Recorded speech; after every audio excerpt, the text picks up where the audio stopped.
Hello, Kannur to Payyanur യാത്രയിലെ വന്ദേ ഭാരതിൽ ഡിന്നറായിട്ട് എന്തൊക്കെയാണ് നമുക്ക് തരുന്നതെന്നാണ് കേട്ടോ ഇന്ന് കാണിക്കുന്നത്. അപ്പോൾ ആദ്യം തന്നെ മിൽമയുടെ കേർഡ് പാക്കറ്റാണ് കേട്ടോ അവർ തന്നത്. ഈ ഒരു തണുപ്പിൽ തണുത്ത കേർഡ് കഴിക്കാൻ ഭയങ്കര ബുദ്ധിമുട്ടായിരുന്നു. പിന്നെ പൈസ കൊടുത്ത് വാങ്ങുന്നതല്ലേ എന്ന് കരുതിയിട്ട് ആദ്യമേ പറയട്ടെ, നമ്മൾ ടിക്കറ്റ് എടുക്കുന്ന സമയത്ത് തന്നെ വെജ് ആണോ നോൺ വെജ് ആണോ ഡിന്നർ വേണ്ടതെന്ന് നമുക്ക് ചൂസ് ചെയ്യാനുള്ള ഓപ്ഷൻ ഉണ്ട്.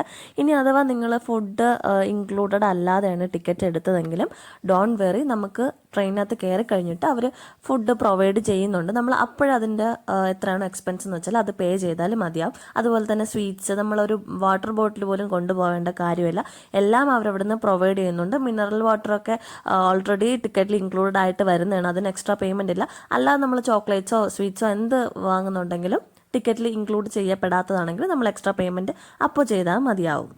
ഞങ്ങൾ വെജ് ഡിന്നറാണ് ഓർഡർ ചെയ്തിരുന്നത്. അപ്പോൾ അതിൽ ഇൻക്ലൂഡഡ് ആയിട്ട് വന്നത് ചപ്പാത്തി അല്ലെങ്കിൽ ബെറോട്ട, അതാണ് കേട്ടോ. അപ്പോൾ ഞങ്ങൾക്ക് ബെറോട്ടയാണ് കിട്ടിയത്. മാത്രമല്ല റൈസ് ഉണ്ടായിരുന്നു, നമ്മുടെ കേരള റൈസ് അതുണ്ടായിരുന്നു. പിന്നെ അതിൻ്റെ ഒപ്പം മിക്സഡ് അച്ചാർ, സാമ്പാർ, പിന്നെ ഈ ബെറോട്ടയുടെ കഴിക്കാനായിട്ട് വെജ് കറികളെല്ലാം അടിപൊളിയായിരുന്നു. നമുക്ക് കഴിക്കാൻ പറ്റും. പക്ഷേ എനിക്ക് ഇഷ്ടപ്പെടാത്തത് നമ്മുടെ ആ ബെറോട്ട ആയിക്കോട്ടെ ചോറായിക്കോട്ടെ ശരിക്കും അതൊന്നും കുക്കായിട്ടില്ലായിരുന്നു. കുക്കാവാതെ നമ്മളിപ്പോൾ എങ്ങനെ അത് കൊണ്ടുവന്നാലും നമുക്ക് കഴിക്കാൻ ബുദ്ധിമുട്ടായിരിക്കും. ബാക്കി സർവീസും കാര്യങ്ങളൊക്കെ അടിപൊളിയാണ്. നമ്മുടെ ഹോട്ട് വാട്ടറൊക്കെ എപ്പോൾ വേണോ നമ്മുടെ ആവശ്യാനുസരണം സെർവ് ചെയ്യുന്നുണ്ട്.